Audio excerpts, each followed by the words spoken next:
Bien, ahora vamos a hablar sobre sistemas electromecánicos. Entonces, muchos sistemas de interés en la ingeniería mecánica corresponden a este tipo de sistemas, que por definición son sistemas acoplados. Entonces, por ejemplo, si analizamos un motor escara como el que tenemos en la izquierda, lo que vamos a ver es que este sistema cuenta con varios motores eléctricos, que es el que genera el torque necesario para que comience a moverse en una forma determinada. Y en el caso, por ejemplo, de las grúas viajeras, es también un motor eléctrico el que se encarga de desplazar la carga a lo largo de la viga. Cuando digo acoplados, lo que significa esto es que la dinámica de todo el sistema cuenta con una parte eléctrica y con una parte mecánica, pero que debe analizarse ambas partes a la vez. Es decir, no puedo analizar la parte eléctrica primero y luego la parte mecánica. Por eso se dice que son sistemas acoplados. Entonces, aunque existen muchos tipos de motores eléctricos, vamos a estudiar el caso de motores de corriente directa, de imán permanente. Entonces, estos son motores que, como su nombre lo indica, cuentan con un imán permanente, que es el que genera el campo magnético, y su apariencia física es más o menos como el que se muestra en las figuras. Entonces, el objetivo de nuestro análisis es obtener las ecuaciones diferenciales que describen la dinámica del sistema electromecánico. Y se van a analizar los siguientes casos. Motor DC sin carga externa, es decir, vamos a estudiar el comportamiento del motor sin que exista ningún tipo de torque externo acoplado al rotor del motor. Y vamos a analizar también el caso del motor DC con carga externa. Entonces, iniciando el caso de motor DC sin carga, vamos a ver en la siguiente figura una descripción pictórica de cómo se conforma un motor DC de imán permanente. Ok, entonces como se muestra en la figura, lo que estamos viendo acá es la base de un motor DC. Esto que se ve en amarillo es una espira sobre el cual fluye una corriente. Esta espira está rotando a lo largo de esta línea discontinua y en realidad el motor cuenta con varias espiras a lo largo, digamos, de la circunferencia del rotor. ¿Okay? Aquí nada más se observa una espira por efectos de que se vea, para efectos de claridad. Y lo otro importante es que tenemos por acá un imán permanente donde la polaridad es de norte a sur y por lo tanto genera un campo magnético B como el que se muestra en la figura. Esa corriente em, fluye gracias a que hay una serie de hay un conmutador y hay una serie em, de elementos que siempre está en contacto con el conmutador y eso que garantiza que siempre haya corriente aun cuando esta espira está rotando. Entonces, el punto clave acá es observar que debido a la presencia del campo magnético y debido a que existe una corriente que fluye a través de la espira, por la ecuación de la fuerza de Lorentz va a aparecer una fuerza que actúa sobre estos lados de la espira. ¿Ok? Entonces, normalmente en este tipo de análisis el campo eléctrico se puede despreciar y lo que nos queda entonces es que la fuerza de Lorentz se puede simplificar cuando yo hago el producto de Q por V, eso es algo semejante a decir L por em, corriente cruz B. Y entonces si hacemos esta multiplicación vectorial y con ayuda de la regla de mano derecha, podemos ver que el vector resultante es un vector que es perpendicular a la corriente y es perpendicular al campo magnético. Entonces, de este producto y usando la regla de mano derecha, podemos ver que sobre este largo de la espira se genera una fuerza que va a ser proporcional a L, a la corriente y al campo magnético. ¿Ok? Entonces, para el caso en que la corriente y el campo magnético sean perpendiculares, la magnitud de esta fuerza se puede escribir como simplemente I L por B, donde L es el largo de esta espira de acá. una fuerza semejante pero en sentido opuesto se genera a lo largo de esta otra espira. ¿Ok? Y como ustedes ya saben de sus cursos de mecánica, cuando yo tengo dos fuerzas paralelas separadas perpendicularmente por una distancia d, eso lo que significa es que se va a generar un momento o perdón, o un torque, que en este caso va a ser proporcional a F y la distancia perpendicular entre ellos, que en este caso es 2R. ¿Ok? Entonces, lo que vamos a tener es un torque eléctrico que va a ser proporcional al número de espiras, va a ser proporcional al campo magnético, va a ser proporcional a esta distancia de acá, va a ser proporcional a la distancia perpendicular entre las dos fuerzas y va a ser también perpendicular, perdón, y va a ser también proporcional a la corriente. Entonces, la constante de proporcionalidad, vean que por ejemplo n va a ser una constante, b es una constante, l es una constante, r es otra constante y aparecerán también otros términos que influyen en el torque eléctrico. En consecuencia, yo podría reescribir el torque eléctrico de la siguiente forma. Simplemente definiendo una constante por la corriente. Y en otras palabras, el torque eléctrico va a ser proporcional a la corriente, mientras que K va a ser una constante característica del motor. Entonces, según lo dicho, K va a ser una constante que involucra, por ejemplo, la magnitud del campo magnético, que va a ser un campo magnético constante, el número de espiras, la distancia R, entre otros parámetros geométricos.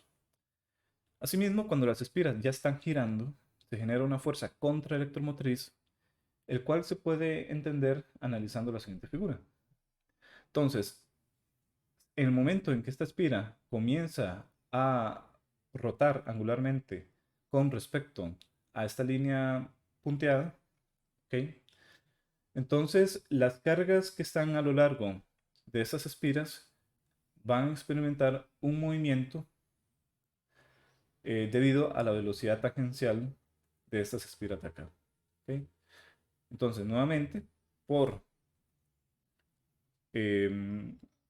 usando la expresión de la fuerza de Lorentz, esa fuerza va a ser proporcional ahora a la velocidad que experimentan las cargas debido al movimiento rotacional de la espira y va a ser proporcional también al campo magnético. De esta forma, entonces, esa fuerza contraelectromotriz se puede calcular a partir de la ecuación de la fuerza de Lorentz. Y esa fuerza contraelectromotriz, si hacemos el producto cruz y aplicamos la regla de mano derecha para determinar su dirección, observaremos que su fuerza va a ser opuesto a la dirección de la corriente. Entonces, sobre esta espira se va a generar una fuerza que la vamos a llamar FB, que va en contra de la corriente.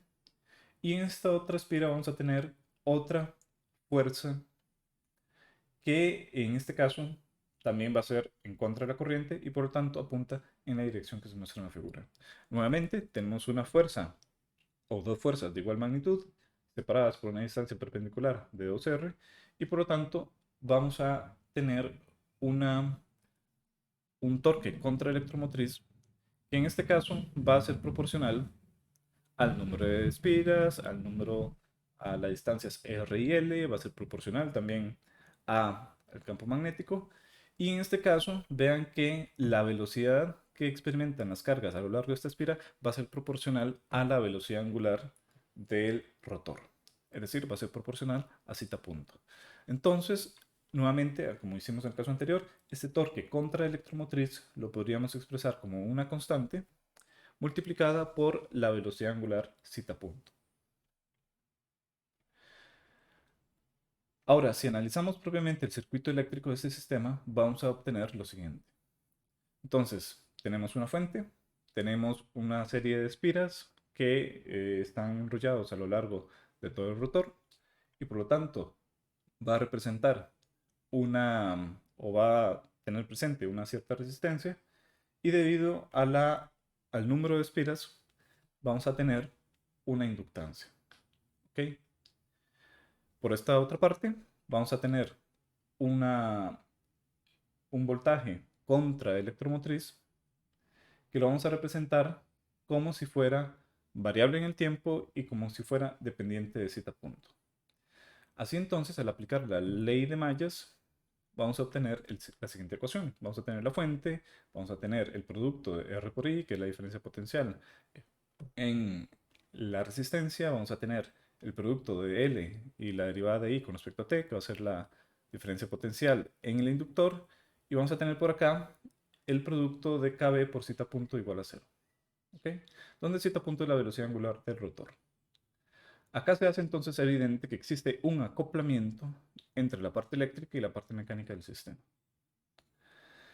¿Dónde está exactamente el acoplamiento? El acoplamiento está en este término de KB por zeta punto. Es este término el que contiene información mecánica que influye en el circuito eléctrico. Entonces, para analizar ahora el comportamiento mecánico del sistema, vamos a partir de un diagrama de cuerpo libre y un diagrama cinético, el cual se muestra en la siguiente figura. Entonces, lo que vamos a analizar es propiamente el rotor. En la parte izquierda lo que tenemos son los torques externos que actúan sobre el rotor y vamos a tener principalmente dos en nuestro caso. Recuerden que estamos en el caso de motor de corriente directa sin carga externa, es decir, el motor no está conectado a ningún componente mecánico.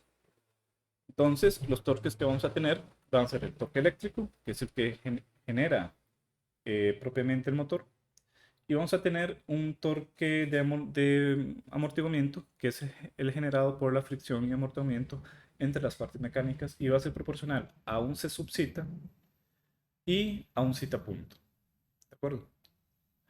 Y eso tiene que ser igual a el par inercial J zeta 2 puntos. Así las cosas, cuando planteamos sumatorio de momentos alrededor del eje de rotación, lo que vamos a tener es menos zeta punto más el torque eléctrico y eso va a ser igual al par inercial J zeta 2 puntos. ¿Okay? J recuerden que era el momento de inercia de masa a lo largo del eje de rotación. Y recuerden que habíamos dicho que el torque eléctrico se podría expresar simplemente como el producto de una constante K por la corriente I. ¿Ok? Y así obtenemos esta otra ecuación. Entonces vean que nuevamente en esta ecuación vemos que el sistema en efecto es acoplado, porque tenemos una parte mecánica, que es prácticamente la parte izquierda de esta ecuación, pero tenemos una parte que es eléctrica, en donde tenemos por acá la corriente de forma explícita. Entonces, así las cosas, lo que hemos logrado obtener es un sistema de ecuaciones diferenciales lineales y acoplados, los cuales son estos dos de acá. De nuevo, esto significa que no puedo resolver la primera ecuación de forma independiente de la segunda. Tengo que resolver los dos al mismo tiempo.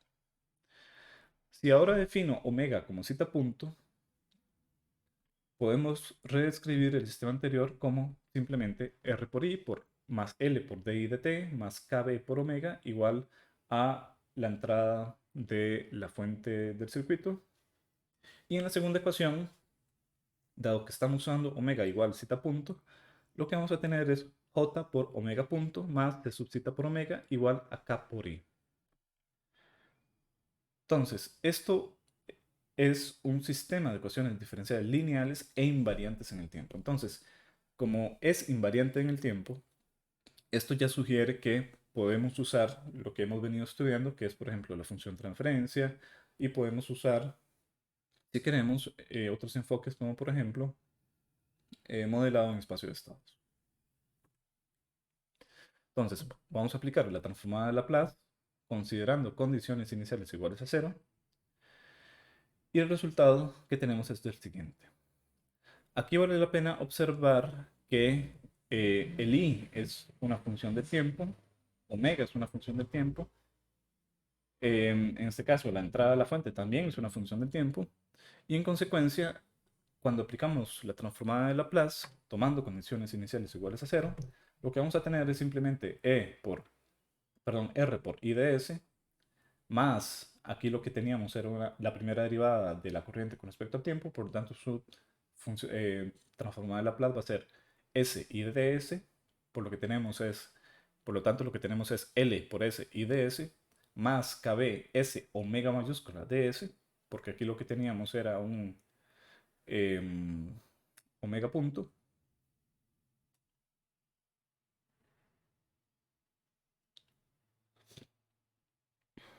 De hecho, aquí cometí un error y este S no debería aparecer acá. Entonces ahí me disculpo, voy a hacer la corrección en la presentación. Lo que teníamos aquí era KB por omega, por lo tanto, este S, repito, este S que está acá, este no debería aparecer, nada más debería aparecer KB omega de S igual E de S. Y en la segunda ecuación, aquí debería aparecer S omega de S. ¿Ok? Entonces aquí sería JS omega de S más C subcita por omega de S igual a KI de S. Entonces vamos a despejar I de S de la segunda ecuación, que sería esta expresión, y lo vamos a sustituir en la primera.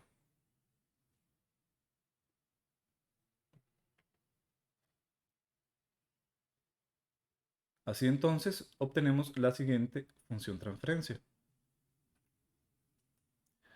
Ok, entonces esta función transferencia lo que nos dice es la relación entre la salida y la entrada. Entonces en este caso estamos definiendo la salida como la velocidad angular y la entrada como, la entrada la estamos definiendo como la entrada a la fuente del circuito eléctrico. ¿Ok? Entonces de aquí se puede observar que el sistema es un sistema de segundo orden, por el hecho de que en el denominador lo que tenemos es un s cuadrado. Entonces, de esta forma es posible determinar la salida del sistema para cualquier tipo de entrada.